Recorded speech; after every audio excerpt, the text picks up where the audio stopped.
जी, अस्सलाम वालेकुम। मैं हूँ डॉक्टर नायला, कंसल्टेंट गायनेकोलॉजिस्ट और आईवीएफ स्पेशलिस्ट। गायनी सॉल्यूशन के फोरम से मिलते हैं एक नई वीडियो के साथ।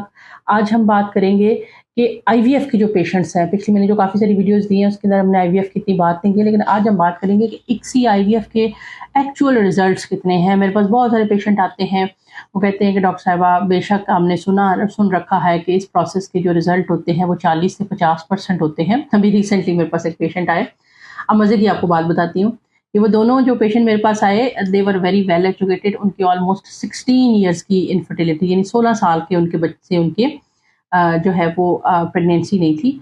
उनकी एज ऑलमोस्ट 24-25 ईयर्स की एज में उनकी शादी हुई और अब वो अराउंड 40 थे। हस्बैंड की एज 44 ईयर्स थी, फीमेल ऑलमोस्ट 41 ईयर्स की थी। तो वो बड़े एजुकेटेड थे। तो वो मेरे पास आए, उन्होंने कहा कि डॉक्टर साहब, आप जैसा कि आपको पता है कि इस प्रोसेस की जो सक्सेस है वो 40 से 50% तक ही है, लेकिन हम इसको ट्राई करना चाहते हैं। तो मुझे वो बड़े मासूम लगे, क्योंकि जो 40 से 50% सक्सेस है ये ओवरऑल सक्सेस है। हर पेशेंट के लिए जो ये सक्सेस है वो 40 से 50% नहीं होती है। हमारे ऐसे भी पेशेंट होते हैं जो इतने आइडियल होते हैं फॉर द आईवीएफ कि उनको हम कहते हैं कि आपकी तो सक्सेस जो है वो 80-90% है। वो कौन से पेशेंट होते हैं जिनके एम्ब्रियो बैंक्स बन जाते हैं। हमारे पास बहुत मल्टीपल अटैम्प्ट्स जो होती हैं वो उनकी हमारे पास बन जाती हैं। तो उनको हम कहते हैं कि आप डोंट वरी, आपका जो आईवीएफ का रिजल्ट है वो अच्छा है। तो ये चीज़ एक मैं आपको बताऊं, मैंने पेशेंट को भी एजुकेट किया कि जो आईवीएफ, जी, तो ये जो 40 टू 45% सक्सेस रेट कोट की जाती है, ये ओवरऑल होती है कि हमने 1000 पेशेंट का आईवीएफ किया, जिसमें बहुत अच्छे कैंडिडेट्स भी हैं, बहुत पुअर कैंडिडेट्स ऑफ आईवीएफ भी हैं। तो उसके बाद जो उनका रिजल्ट आता है उसको हम पब्लिश कर देते हैं। लेकिन हर बंदे का इंडिविजुअल ये रेशो नहीं होता है। वो पेशेंट जिनकी एज बहुत ज़्यादा होती है, जिनका एएमएच बहुत लो होता है और जिनके एंट्रल फॉलिकल काउंट कम होते हैं, उनकी प्रेगनेंसी की रेशो भी कम होती है। इसी तरह से वो वाले पेशेंट जिसके अंदर बड़ी लंबी इनफर्टिलिटी है, 20-20 साल से बच्चे नहीं हो रहे, तो उनके अंदर भी ओवरऑल जो रेशो है, चूँकि एज ज़्यादा हो जाती है तो थोड़ी कम हो जाती है।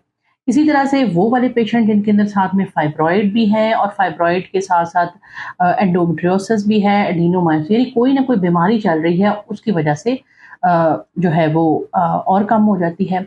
सबसे ज़्यादा अच्छे रेट्स जो हम अपनी प्रैक्टिस में देखते हैं वो बेसिकली अनएक्सप्लेन्ड के होते हैं, कि देखने में डॉक्टर को कोई वजह नहीं मिल रही, लेकिन 10-10 साल हो गए हैं इकट्ठे रहते हुए, 6-6 साल हो गए हैं इकट्ठे रहते हुए, लेकिन प्रेगनेंसी नहीं हो रही है। तो लिहाजा आप में से हर कोई जो आईवीएफ का अपना सक्सेस रेट जानना चाहता है, वो अपना, पहली बात तो कि एक्चुअल आईवीएफ का जो सक्सेस रेट है वो कई दफ़ा आईवीएफ करने के बाद पता चलता है। हमें एक पेशेंट बड़ा अच्छा कैंडिडेट लग रहा होता है। अभी पिछले दिनों हमने एक पेशेंट को स्टिमुलेट किया, उसके एपेरेंटली ऑलमोस्ट 20 तक फॉलिकल बने। जब हम उसका ओवम पिकअप स्टार्ट किया, तो हमने उस ओवम पिकअप अंडे निकालने के प्रोसेस के दौरान हमने ये देखा कि अभी तक हमें एम्ब्रियोलॉजी लैब के अंदर से कोई रिपोर्ट नहीं आई कि कितने अंडे निकले हैं। हमने जब एक ओवरी कंप्लीट कर ली, पिकअप सारे अंडे कर लिए, तो हमने दोबारा से नॉक किया और पूछा कि हमने इतना ज़्यादा आपको फ्लूइड दे चुके हैं, तो उसमें से अभी तक हमें कोई कुछ नहीं मिला। तो उन्होंने कहा कि हमें अंडे मिल ही नहीं रहे हैं, यानी कि वो पेशेंट जो था वो एम्प्टी फॉलिकल सिंड्रोम का पेशेंट था। अब जब तक हमने उसका एग पिकअप नहीं किया, तब तक हम बड़े खुश थे कि जी 20 अंडे मिल गए हैं, तो इंशाल्लाह 5-7 एम्ब्रियो तो बन ही जाएंगे। तो लेकिन जब हमने उसका वो प्रोसेस किया तो हम बड़े परेशान हुए। इवन हमने उसका फिर एक दिन, अगली बारी ओवरी मज़ीद एक दिन लेट की कि ताकि हमें मज़ीद टाइम अंडे पकने को मिल जाए। हमने उसको ट्रिगर शॉट दोबारा लगाया, लेकिन नेक्स्ट डे फिर हमें कोई फॉलिकल नहीं मिला। तो वो पेशेंट जो था, उसका जो एम्प्टी फॉलिकल सिंड्रोम का पेशेंट था, यानी इनके अंदर अंडे होते हैं, इन पेशेंट्स के अंदर एम्प्टी फॉलिकल होते हैं, लेकिन उनके अंदर जो एक्चुअली रिप्रोडक्शन के लिए चाहिए होता है एग या ओवम, वो नहीं मौजूद होता। तो लिहाजा आपका क्या फर्टिलिटी रेट है, ये आपको एक आईवीएफ कराने के बाद ही आइडियली पता चल सकता है। और अच्छे जो कंसल्टेंट होते हैं वो ओवरऑल आपके केस को अंडरस्टैंड करके आपको आपका सक्सेस रेट बता सकते हैं, जो कि प्लस माइनस हो सकता है। तो मिलते हैं इंशाल्लाह नेक्स्ट किसी वीडियो में, तब तक के लिए अल्लाह।